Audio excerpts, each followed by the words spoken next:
Assembleia de Deus, escritor e conferencista internacional. Vamos receber com muita alegria o pastor Josué Brandão, aplaudindo e glorificando bem forte o nome de Jesus.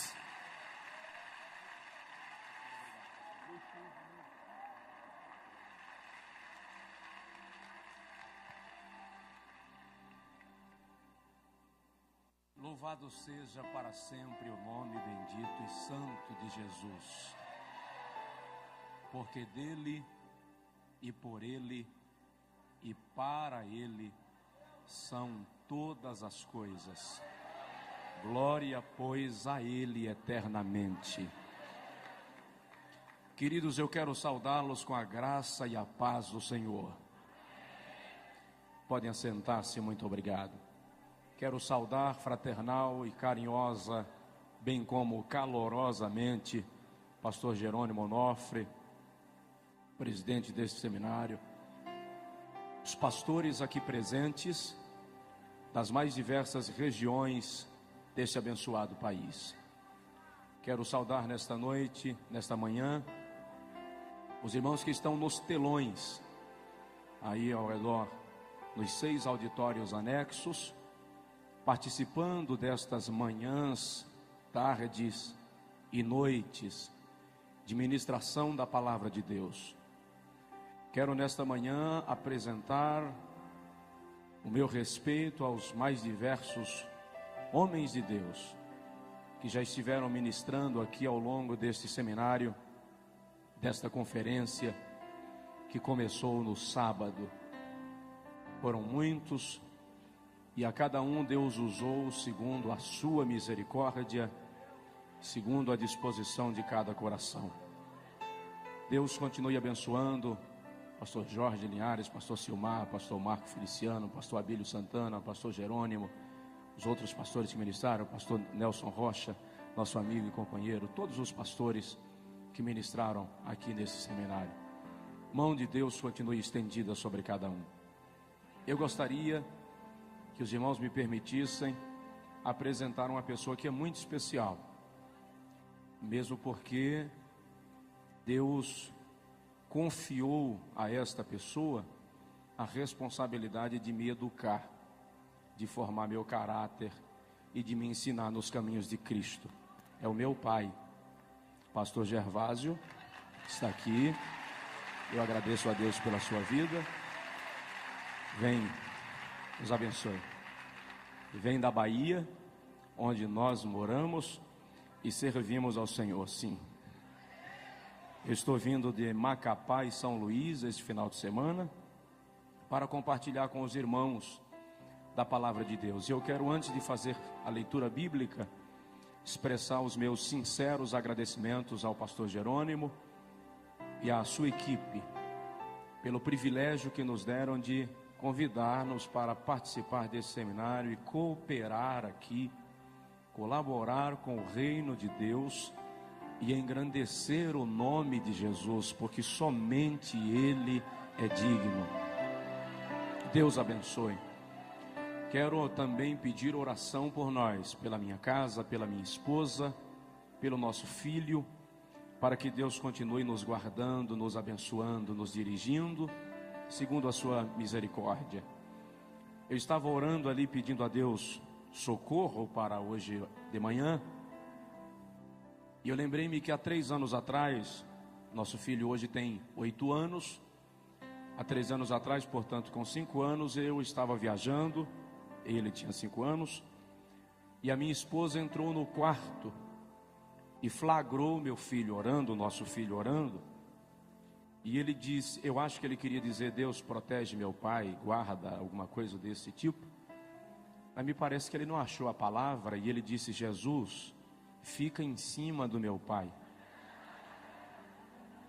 E hoje de manhã eu estava orando aqui, e eu me flagrei dizendo, Jesus, fica em cima de mim. Portanto, queridos, nós queremos ser despidos de toda e qualquer vaidade nesta manhã. Eu quero ministrar nesta manhã na tua vida que todo pensamento será levado cativo a obediência de Cristo, porque Deus é digno de ser honrado nesta manhã. Amém. Deus abençoe cada pastor, em nome de Jesus, cada pastora e servos de Deus, do Deus Altíssimo. Antes de ministrar a palavra, eu queria dizer para os irmãos, depois da pregação eu acredito que nós não teremos ambiente para falar disso, então eu quero encerrar a mensagem assim, chorando, e devolver o microfone. Por isso, queridos, do lado direito aqui estão os nossos materiais no stand aí exposto. E junto com os meus materiais estão os materiais do pastor Josué Gonçalves. Pastor Josué Gonçalves é um ministro que Deus levantou para abençoar a família no Brasil. E ele está aí lançando 2 livros, 129 sermões esboçados, que são de sua autoria para pastores, para pregadores, e 104 erros que um casal não pode cometer. São best-sellers no Brasil, que vão abençoar a sua vida. E do pastor Josué Brandão, tem aí o livro Jovens Bem-Sucedidos, estão aí. Nós temos 16 temas de mensagens em DVDs. E hoje a gente lançou uma promoção aí, uma promoção pentecostal.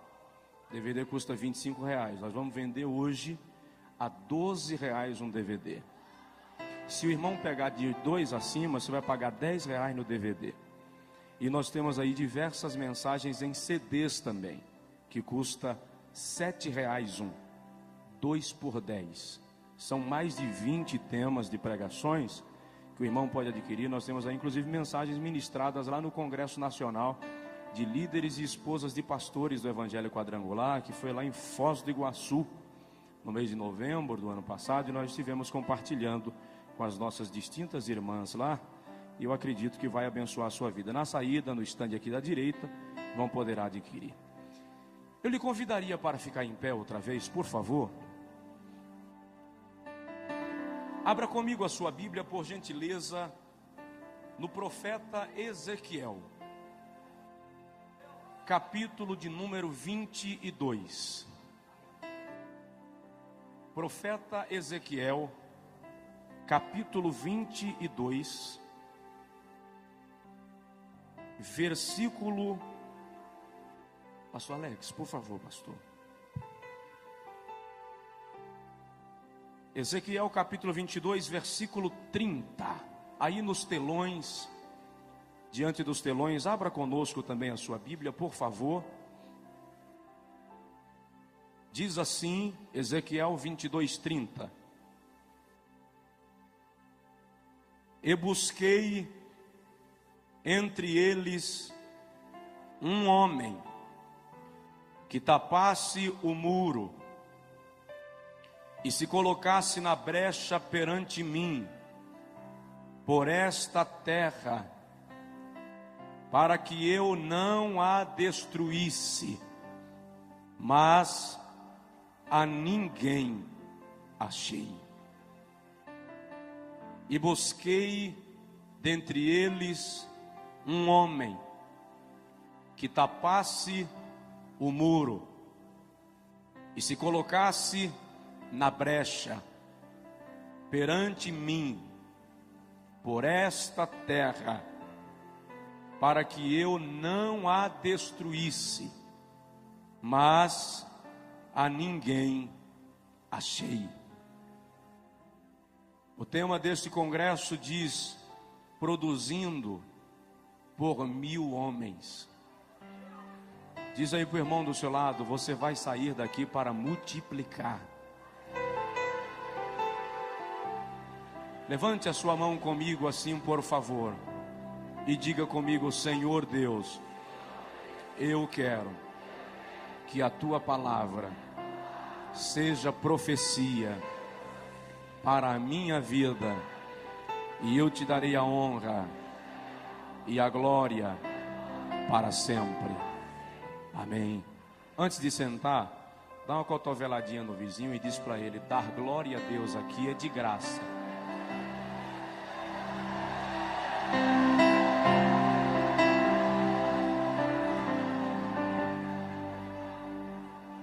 Pastor Alex, que esteve em contato comigo, pastor Germano, muito obrigado, amados. Deus abençoe. Obrigado. Eu gostaria de, nesta manhã, refletir com os irmãos sobre o homem que Deus procura. O homem que Deus procura. O profeta Ezequiel exerceu o seu ministério entre os cativos de Judá, que estavam na Babilônia por conta dos pecados e falta de arrependimento da nação.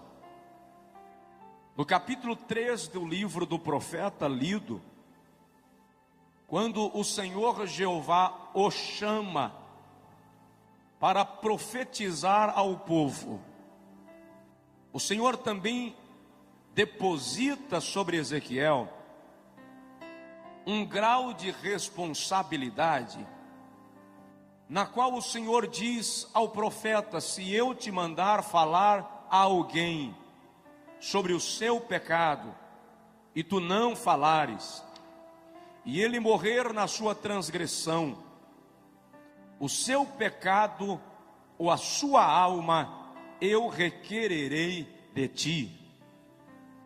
Mas se eu te mandar falar e tu falares, e o ímpio não se converter e morrer no seu pecado, dele próprio requererei a sua alma.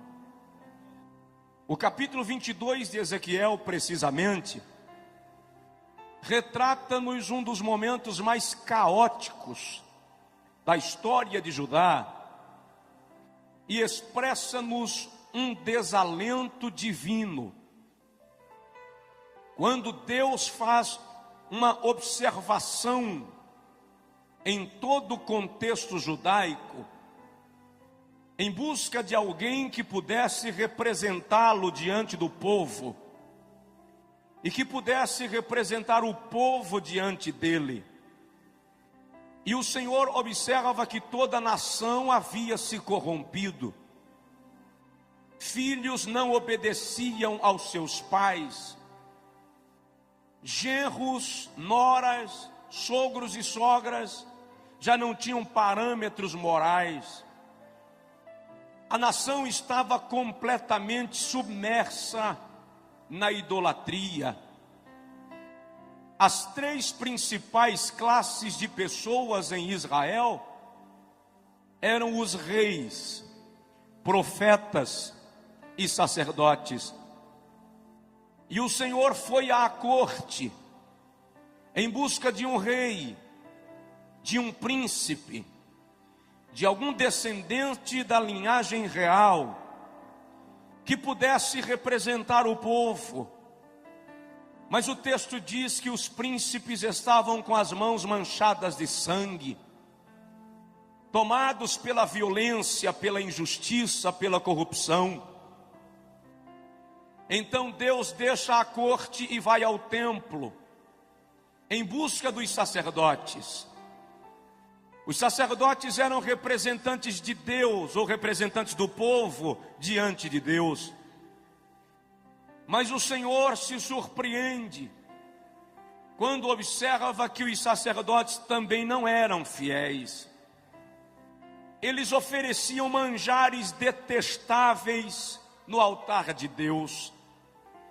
O seu sacrifício era rejeitado por Deus.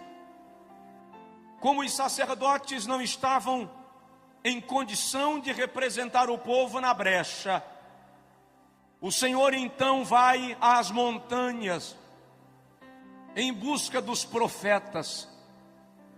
Enquanto os sacerdotes eram representantes do povo diante de Deus, os profetas eram representantes de Deus diante do povo. Mas o Senhor observa que os profetas eram mentirosos, transmitiam mensagem a bel prazer, para agradar as pessoas que lhes ouviam.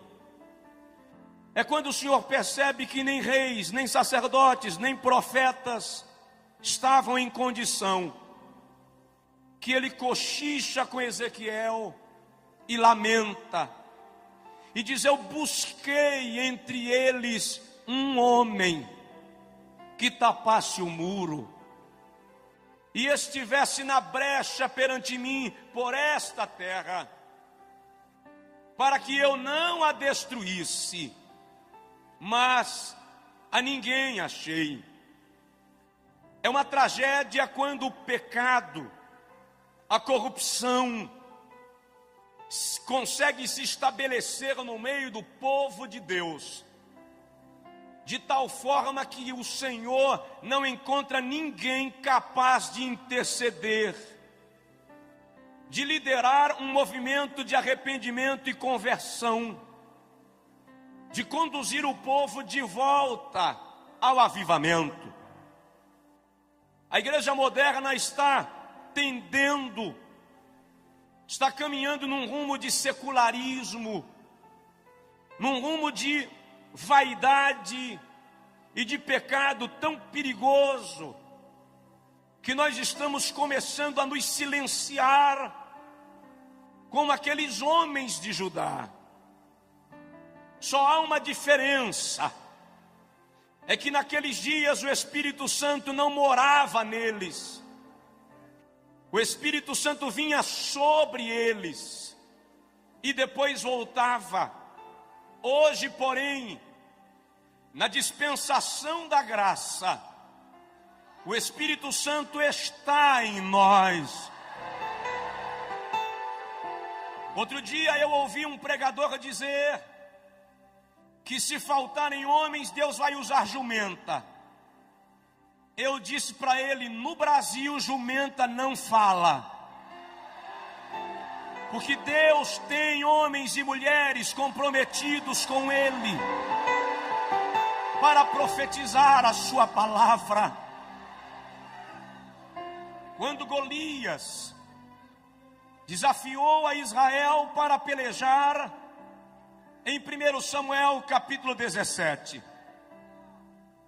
Golias disse: se houver em Israel um homem capaz de lutar comigo e vencer, eu e os filisteus seremos vossos escravos. Golias não estava desafiando uma nação, ele estava querendo um homem. Quando Charles Spurgeon pregava em Chicago, ele disse: o mundo ainda não viu o que Deus pode fazer por meio de um homem que entregar-se nas suas mãos sem reservas.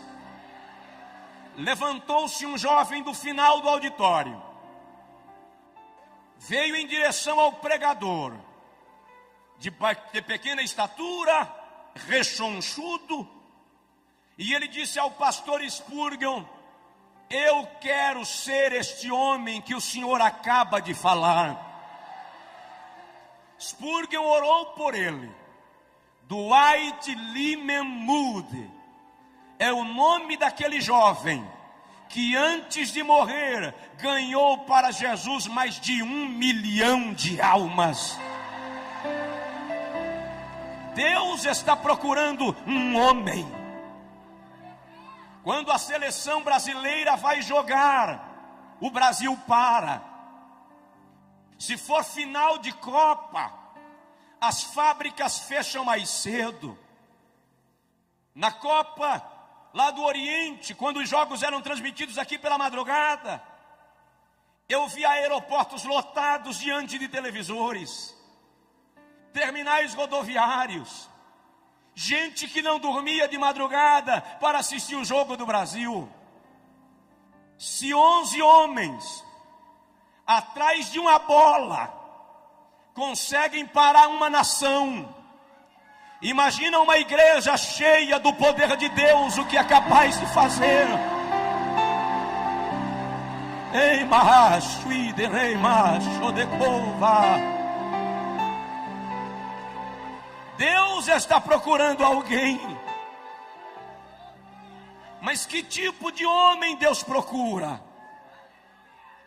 Procuraria Deus um galã para representá-lo nos púlpitos das igrejas.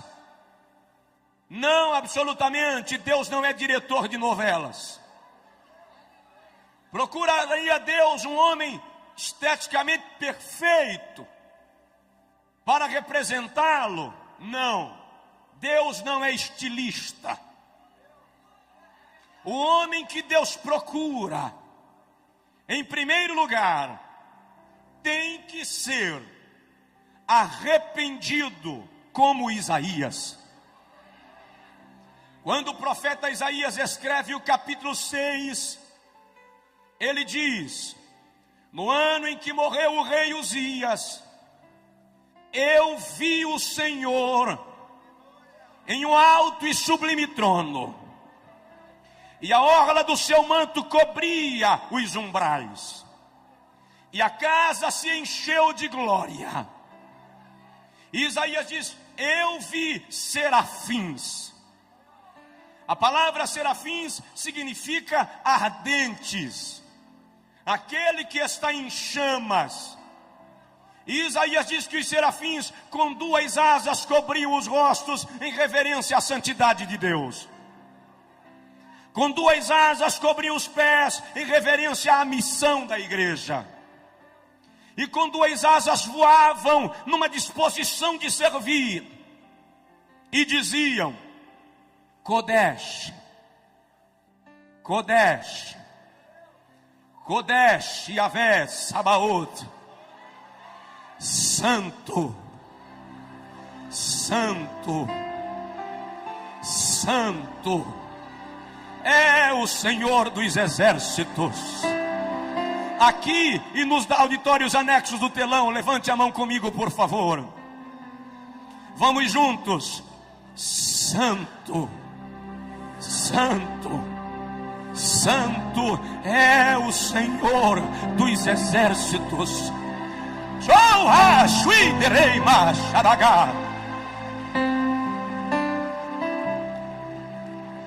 Quando Isaías viu aquilo, ele caiu e disse: ai de mim, que vou perecendo, porque eu sou um homem de lábios impuros, e habito no meio de um povo de impuros lábios, e os meus olhos viram o Rei, o Senhor dos exércitos. Quando ele prostra-se, ele vê que um anjo voa do altar com uma tenaz e uma brasa nela, e toca nos lábios do profeta, e diz: perdoado é o teu pecado e a tua iniquidade retirada. É aí que Isaías ouve o Senhor declarar: a quem enviarei? E quem há de ir por nós? Deus não pode usar um homem que não se arrepende. Sinceramente, querido, Deus não espera que você não peque. Deus não espera que você não falhe.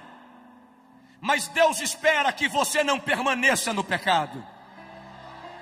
Salmo 32:5, o salmista diz: confessei-te o meu pecado e a minha iniquidade não encobri. Salmos 66, 18 e 19, ele diz assim: se eu tivesse guardado o pecado no meu coração, o Senhor não teria me ouvido, mas graças a Deus que o Senhor atendeu a voz da minha oração. Nós estamos vivendo dias distintos de Deus, que o Espírito Santo vai gerar na igreja uma sede de pureza, de santidade, que vai fazer com que o pecado comece a sair de entre nós. Ninguém se engane, a figueira vai balançar, o dono da casa vai varrer a casa, e vai achar a dracma perdida, e vai nos comprometer mais com ele. A Bíblia diz que há dois advogados que trabalham 24 horas em torno do nosso nome. Está escrito em Apocalipse capítulo 12, versículo 9, que Satanás, de dia e de noite, nos acusa diante de Deus. Mas está escrito na primeira epístola de João, capítulo 2, versículo 1, que se pecarmos, Temos um advogado perante o Pai, Jesus Cristo, o justo. E eu entendo, é possível que hajam advogados aqui. Eu entendo que quando Satanás chega lá em cima e diz: meritíssimo juiz, o Josué falhou. Olha, aquele homem lá que pastoreia, aquela pastora, aquele jovem, ele infringiu tua lei, é réu de juízo. Quando o juiz pega a sentença e olha, o nosso advogado de defesa bate a mesa e diz: protesto meritíssimo. Eis nas minhas mãos marcas dos cravos e do lado marca da lança, por onde derramei sangue para purificar este homem, essa mulher. Dá uma sacudida no teu vizinho e diz para ele: alegre-se, Jesus lhe perdoou. Alegre-se, Jesus lhe perdoou. Ora madre de baixo e derramando managás.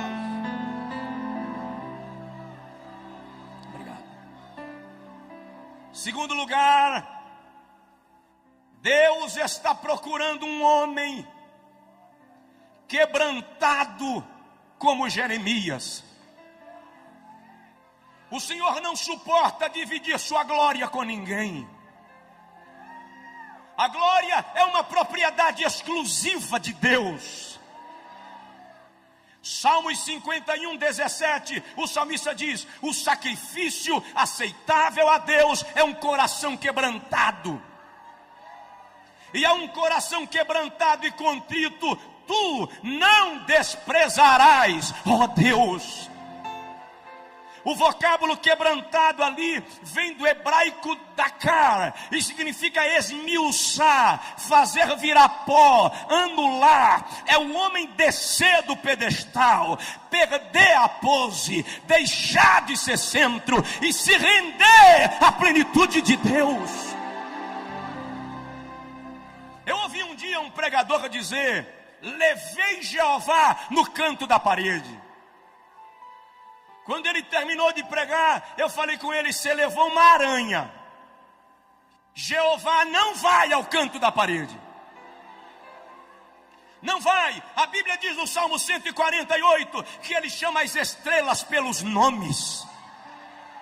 A Bíblia diz em Isaías 40 que ele pesa os montes em balança penduradas em seu dedo.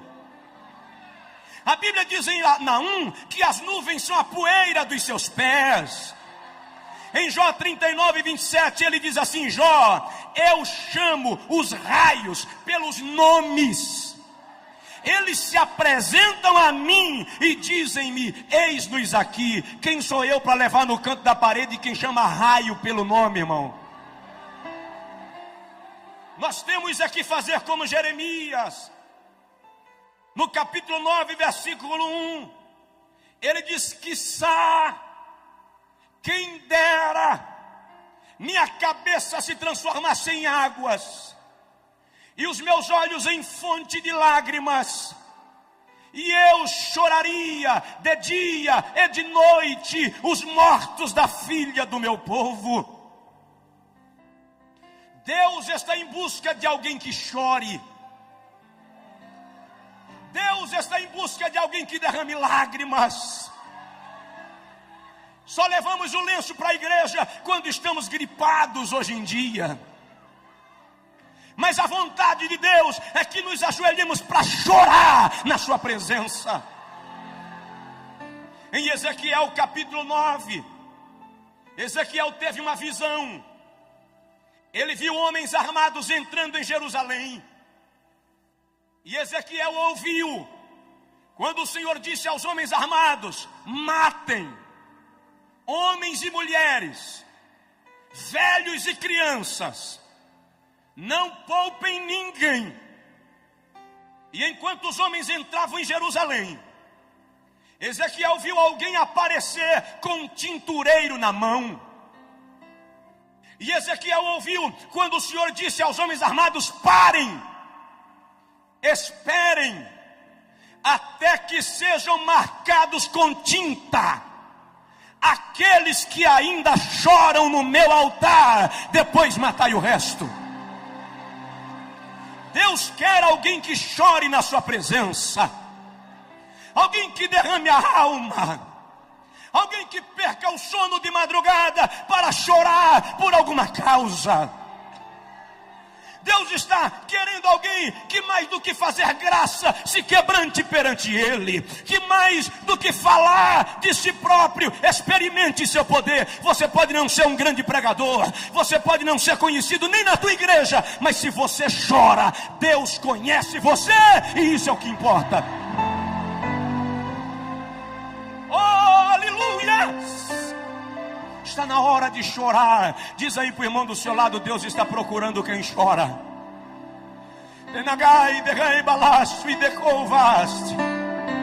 Romanos 12:15, a Bíblia diz: chorai com os que choram.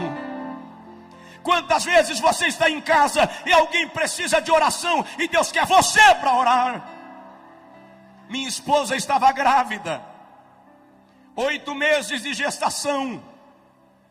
Na madrugada de 23 de agosto, ela acordou sentindo dores de parto. Eu levei-a ao hospital da pequena cidade onde morávamos na época, em 96. Quando eu cheguei lá, a chefe de enfermagem disse: pastor, tira ela daqui, leva para outra cidade vizinha, Jacobina, porque aqui não resolve. Quando eu cheguei lá, a médica que havia acompanhado o período pré-natal me disse: tem que interná-la agora. Enquanto eu preenchia a ficha de internamento, a bolsa do líquido amniótico rompeu. A hemorragia começou.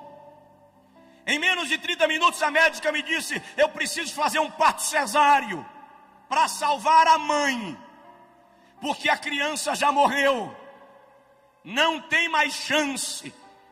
Eu fiquei atônito. E ela disse para mim: você demorou a responder, já pensou na possibilidade de ficar viúvo? Eu disse para ela: com 22 anos, não.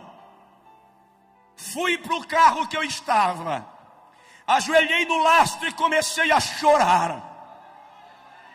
Enquanto eu chorava, eu disse a Deus: é a esposa e o filho, eu não aguento. De repente eu parei e disse para mim mesmo: eu não posso chorar agora, eu tenho que resolver. E eu voltei e disse à médica: faz o parto, mas faça o possível.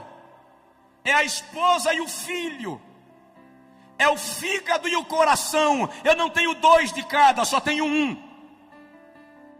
11h30, minha esposa entrou no centro cirúrgico e eu não podia orar. Eu media os corredores da clínica, mas a 200 quilômetros, Deus levantou uma irmã que preparava o almoço e disse para ela: Deusa, deixa o almoço queimar e vai orar por Josué, porque grande é a luta. Eu disse para ela, depois que ela desobedeceu, Deus mandou ela deixar o almoço queimar, e ela desligou o fogo. Mas ela foi orar, e enquanto ela clamava, orava, o Senhor disse: clama, porque grande é a angústia. 2h25 da tarde, o Senhor falou com a irmã Deusa: levante, que eu já fiz o milagre. 2h30, 2h30, o pediatra saiu do centro cirúrgico e ele não falava, ele gritava, ele dizia assim: Deus está nesse lugar, Deus fez um milagre, Deus fez um milagre. Eu perguntei: doutor, como é que está minha esposa? Ele me segurou e disse: eu estou te dizendo que Deus fez um milagre, a tua esposa está bem e o teu filho fora de perigo, porque Deus é fiel. Chora. Anteontem em São Luís, uma irmã me disse: pastor, já pensei 2 vezes em largar meu marido. Eu disse: não larga não. Ela disse: por que vocês só dizem não larga não? Eu falei com ela: porque chorar resolve. Chora na presença de Deus. Terceiro lugar, Deus está procurando um homem obediente como Abraão. Gênesis capítulo 12, versículo 1.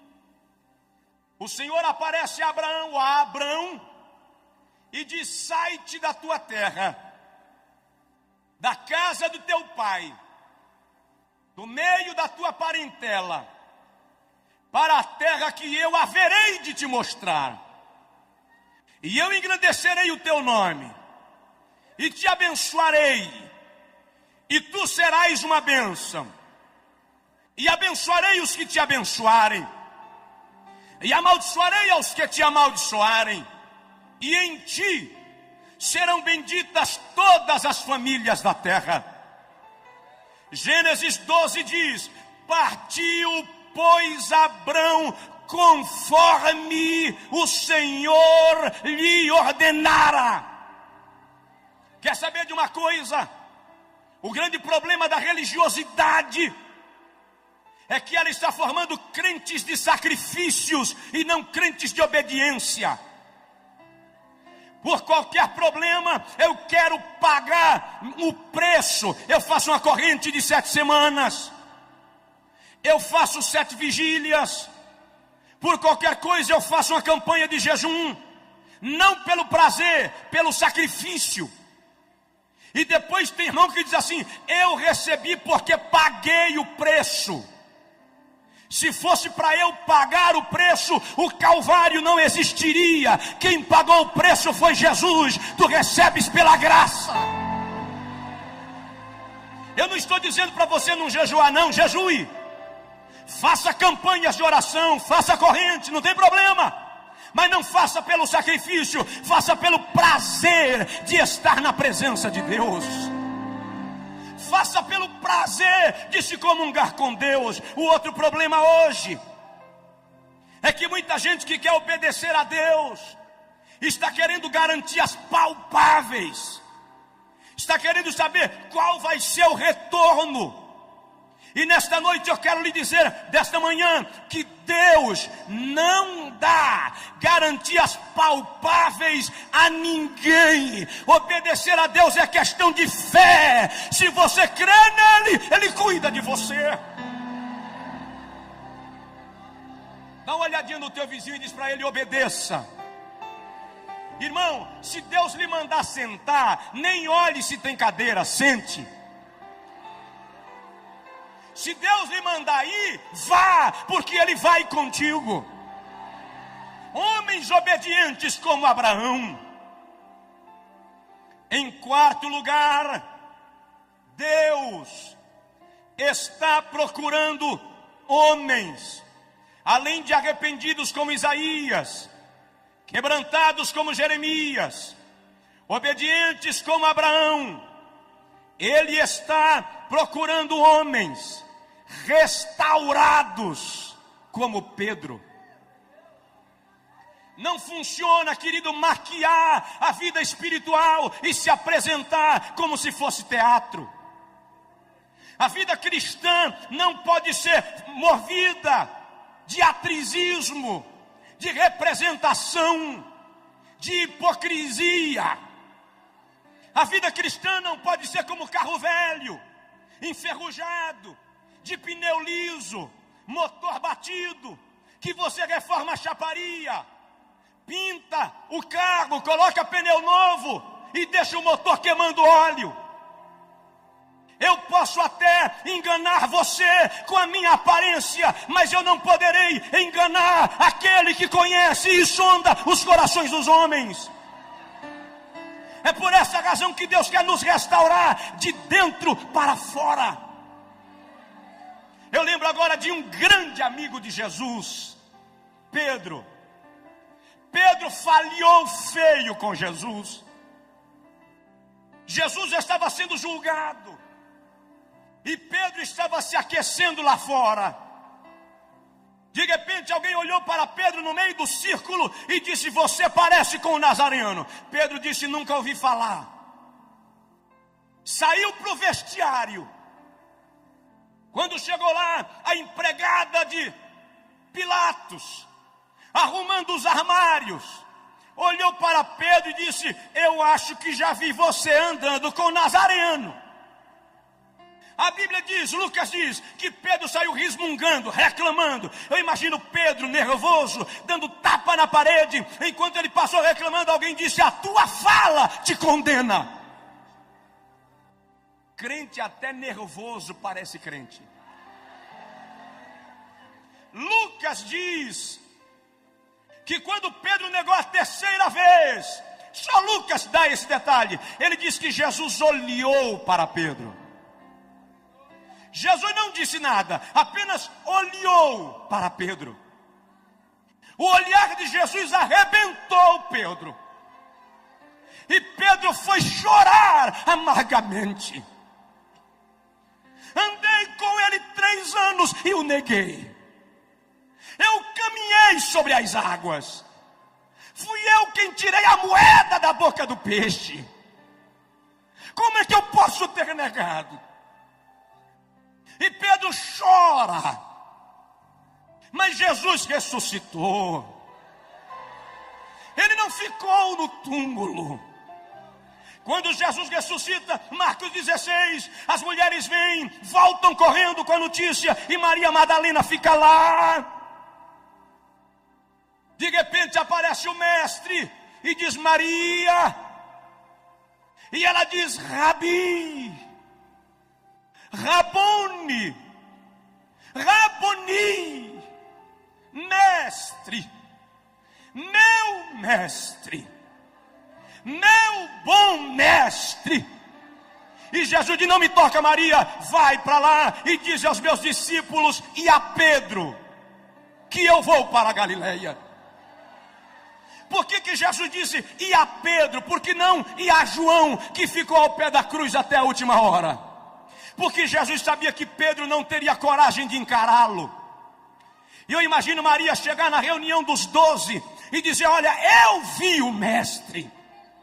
Ele me disse que é para a gente ir para Galileia, que lá ele vai conversar com a gente. E você, irmão Pedro? Sim, irmã Maria, Jesus disse que você não pode faltar lá.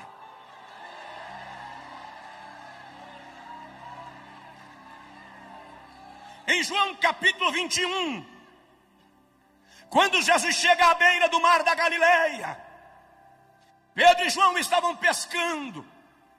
Alguém gritou da praia, Pedro, João, é o mestre. João pulou dentro da água e veio em direção ao mestre. Pedro pulou dentro da água e se escondeu atrás do barco. Ele não tinha coragem de ver Jesus.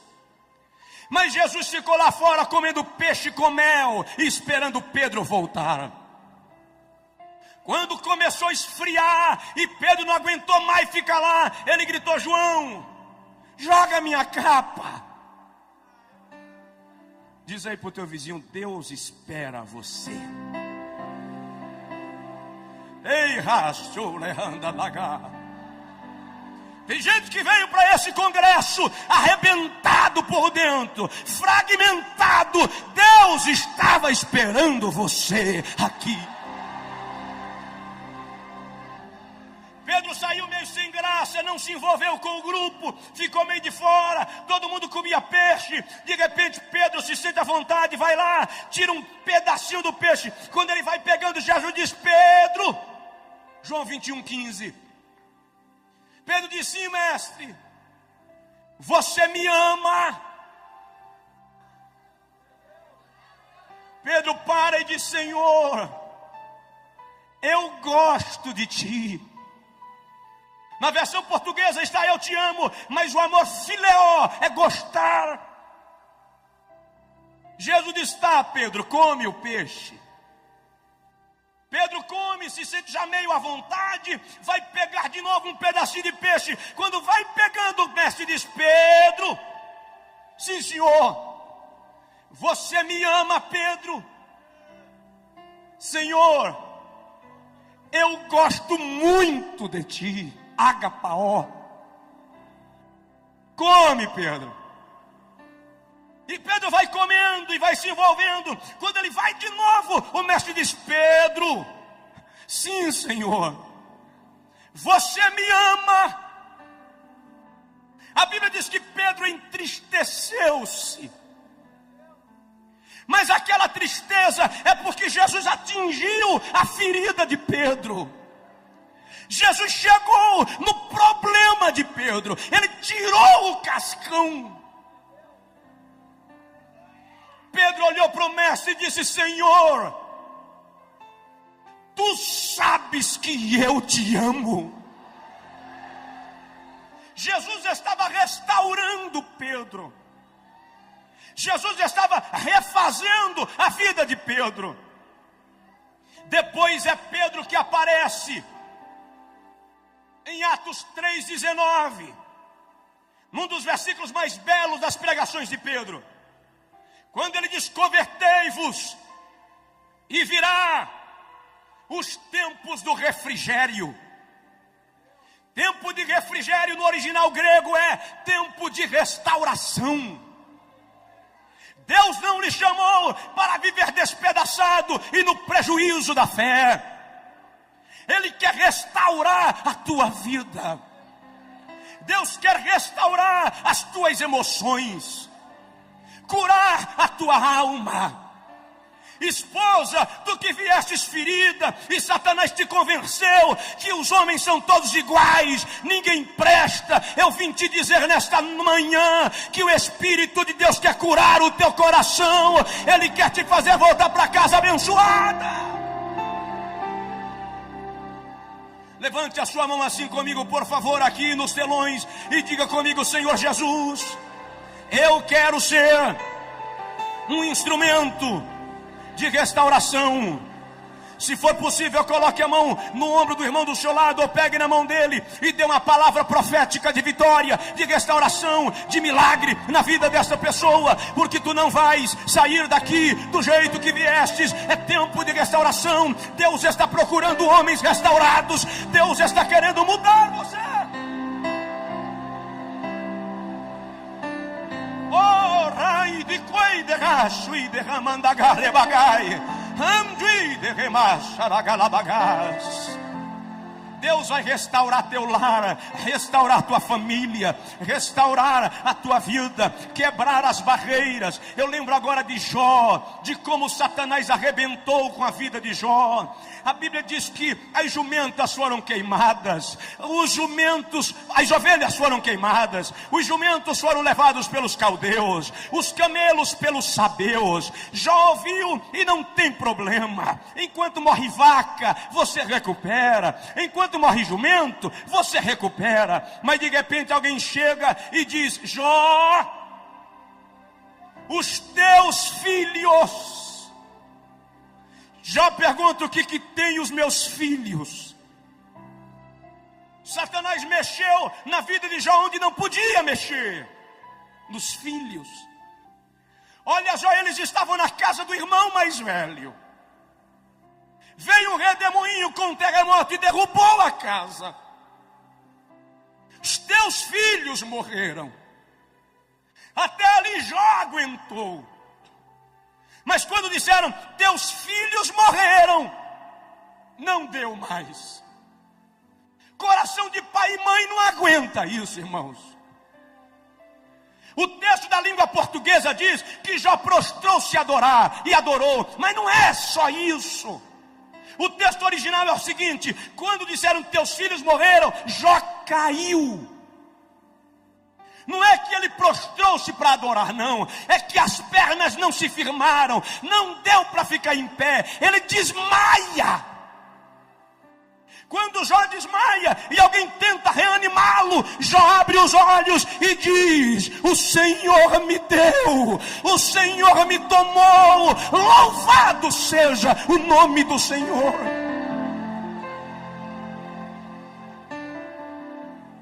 Depois Satanás fere a Jó de úlceras malignas, da planta do pé à cabeça.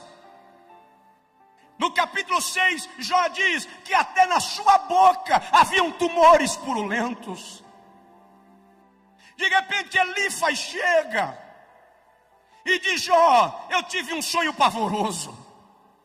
Eu vi um bicho, Jó. A fisionomia eu não discerni, mas era um vulto. Capítulo 8. E eu me amedrontei, e os meus cabelos se arrepiaram. Quando Satanás viu que Jó não blasfemaria, ele disse ao anjo da morte: ronda, Jó, Não tem macho que não estremeça quando o gelo da morte lhe bate o corpo.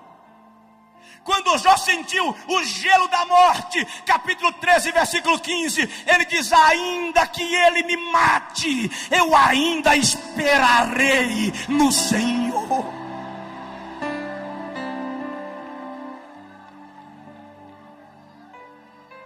Os amigos de Jó chegaram e disseram: Jó, você pecou. Você deve ter feito algo grave para estar nessa situação. E eles começam a discorrer sabedoria. E o livro de Jó é um dos mais ricos em sabedoria e em ciência. Enquanto eles falam, Jó olha para eles e diz: vocês são inteligentes. Vocês sabem de muitas coisas. Mas eu sei de uma que vocês não sabem. Jó, nessa situação, você consegue saber de quê? Eu sei que o meu Redentor vive, e um dia ele se levantará sobre a terra. Dá uma sacudida no teu vizinho e diz: o Redentor se levantou para você. O Redentor se levantou para você. O Redentor se levantou para você. Eu já vou terminar. Oh, abagamandama, suiteplas. Sabe de uma coisa que eu quero citar nesta manhã, que não estava naquilo que eu planejava, mas me veio agora. Diz aí para o seu vizinho: Satanás não pode tocar em você. Mas ele tocou em Jó, pastor. Vou lhe mostrar que ele não pode tocar em você. Eu li o livro de Jó versículo por versículo. Estudei versículo por versículo. Eu queria entender por que Deus permitiu aquilo. Eu observei, por exemplo, que por 33 vezes Jó pergunta a Deus por quê. Nem ele entendia. Por 16 vezes Jó lamenta o seu estado. No capítulo 16 ele diz: a minha face está inchada de chorar a falta daqueles que rodeavam a minha mesa, os filhos. No capítulo 11 ele diz: a minha pele se me apega ao corpo, porque aqueles que alegravam a minha casa já não estão comigo.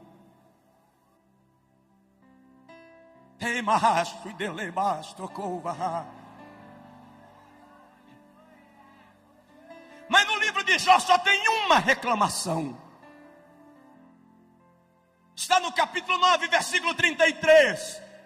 Quando Jó diz: se eu tivesse um árbitro, se eu tivesse um intercessor,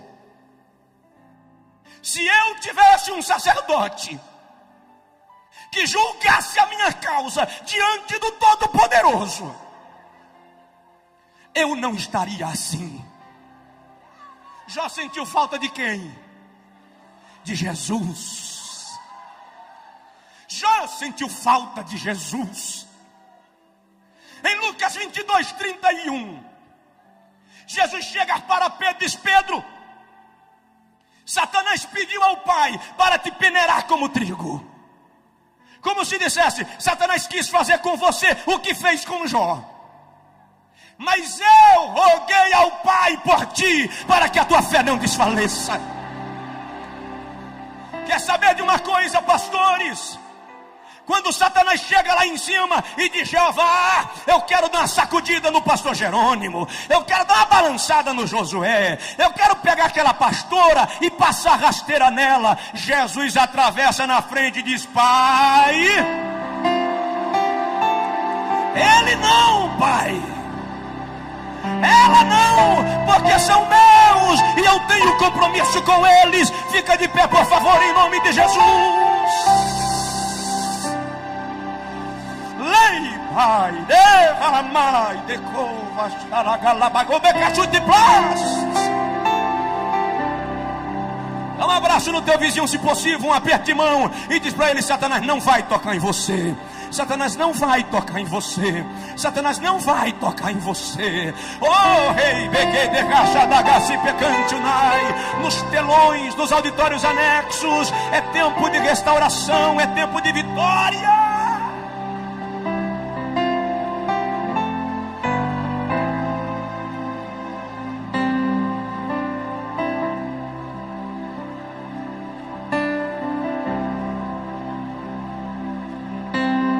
Terminar. Deus procura um homem adorador como Davi. Diz aí para o teu vizinho: a tua vida tem que ser uma adoração. Deus está procurando alguém que o adore. A Bíblia diz que o Pai procura verdadeiros adoradores que o adorem em espírito e em verdade. Eu não vou tomar mais tempo nesse tópico da mensagem, porque eu quero orar com você. Mas adorar é mais do que levantar a mão. Adorar é mais do que dançar. Adorar é mais do que pregar. Adorar é proskeneu, submeter-se, prostrar-se e homenagear. A minha vida tem que ser uma homenagem a Deus. O meu dia a dia tem que ser uma homenagem a Deus. Você não adora só quando está na igreja. Você adora quando paga suas dívidas. Você adora quando sai com a tua esposa. Você adora quando brinca com teu filho. Você adora na maneira de se vestir. Você adora na maneira de falar. Você adora porque Deus é digno de adoração. Sabe o que eu lembro agora? Apocalipse 4:8. João diz que 4 seres viventes do lado do trono dizem: Santo, Santo, Santo é o Senhor Deus nosso, o que era, o que é e o que há de vir. Quando eles terminam, a Bíblia diz que os 24 anciãos lançam suas coroas diante do trono e dizem: digno de receber honra, glória, louvor pelos séculos dos séculos. Quando eles terminam, a Bíblia diz que vem um coral de anjos, formado por miríades de miríades e milhares de milhares. E eles tomam as suas harpas e começam a dizer: digno é o Cordeiro de receber a honra e a glória e a majestade pelos séculos dos séculos. De repente João presencia o maior coral da história. Ele diz: toda criatura no céu e na terra e debaixo da terra começa a cantar e dizer: ao que está sentado no trono e ao Cordeiro seja o louvor e a honra e a glória pelos séculos dos séculos. De mão levantada, por favor, aqui e nos 6 auditórios anexos pelo telão. Meu Pai, em nome de Jesus, eu quero te pedir agora a evidência da palavra que preguei. Preguei a tua palavra, Senhor, e eu quero a evidência dela nesse lugar, nesse auditório e nos 6 auditórios anexos. Eu peço agora um manto da tua plenitude estendido aqui. Eu quero crentes sendo curados, sendo batizados, sendo restaurados, sendo completamente abençoados. Eu vou contar até 3 e Deus vai mandar um vento da plenitude. O ruach de Deus vai soprar aqui. Em nome do Pai. 2, em nome do Filho. 3, em nome do Espírito Santo. Receba agora uma descarga do poder de Deus.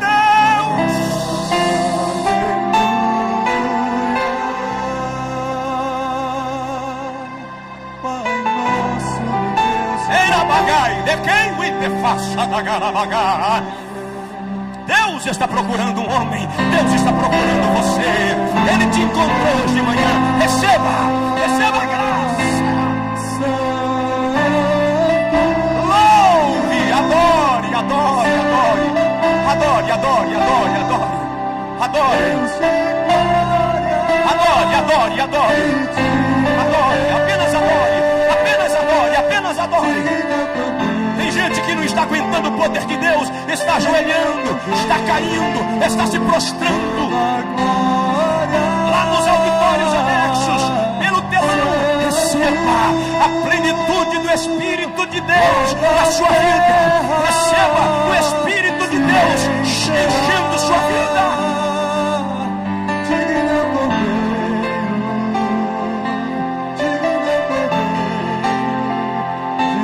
É tempo de cura, é tempo de restauração. Deus procura um homem, Deus procura alguém.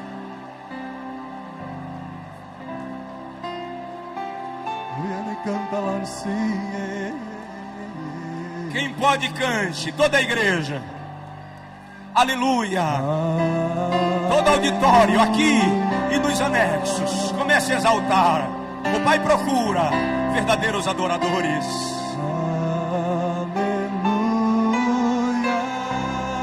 Santo és tu, Pai nosso e Deus e poder. aleluia, toda a igreja num grande coral. Aleluia. Santo, Santo. recebe, Pai. Santo. Oh, triuno Deus Deus. de glória e de poder. Digno é o Cordeiro. Ei, Mahasmi. Digno é o Cordeiro. Toda glória. Adore, adore, adore, adore. Lá em cima, adore. Aqui, no auditório, os anexos pelos telões, aqui na plataforma. Adore, Ele é digno, Ele é digno, Ele é digno.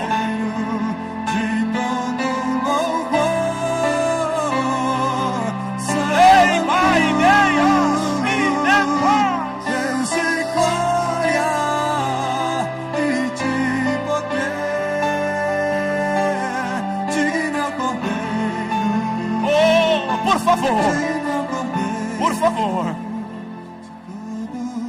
Antes de eu devolver o microfone, aqui e nos telões, por favor, eu gostaria que você agora abençoasse com uma oração a vida da pessoa que está do seu lado. A Bíblia diz sem contradição alguma, o menor é abençoado pelo maior. Maior aqui é Jesus. Nós somos apenas servos seus, filhos, amigos. Mas eu gostaria que você orasse pela pessoa do seu lado. Ministra sobre ele agora. Lá no telão vai haver uma corrente de poder de Deus neste lugar, que vai passar de vida para vida aqui. Deus está curando agora. Tem gente aí que está recebendo cura divina agora. Você vai sentir a mão de Deus tirando a enfermidade do teu útero. Vai sentir a mão de Deus tirando a enfermidade do teu corpo, do teu coração, da corrente sanguínea. Aleluia, pastor Jerônimo, pastores que coordenam esse seminário, a plenitude de Deus continue sobre as vossas vidas. A unção de Deus continue sobre vós. Pastores que ministraram nesse seminário, os que ainda estão aqui, os que já foram, a mão de Deus continue sobre vocês. Os que ainda vão ministrar, a graça de Deus venha sobre a vossa vida. Pai nosso e Deus. Ei, barabadagachei, delemassa da bagai. Aleluia, pastor Flamarion. Anibedagashi, devandagabarrandagai. Adore, adore, adore, adore, adore, adore, adore, adore, adore. Santo, Santo, Deus de glória e de poder. Digno é o Cordeiro, digno é o Cordeiro, de todo louvor. Santo,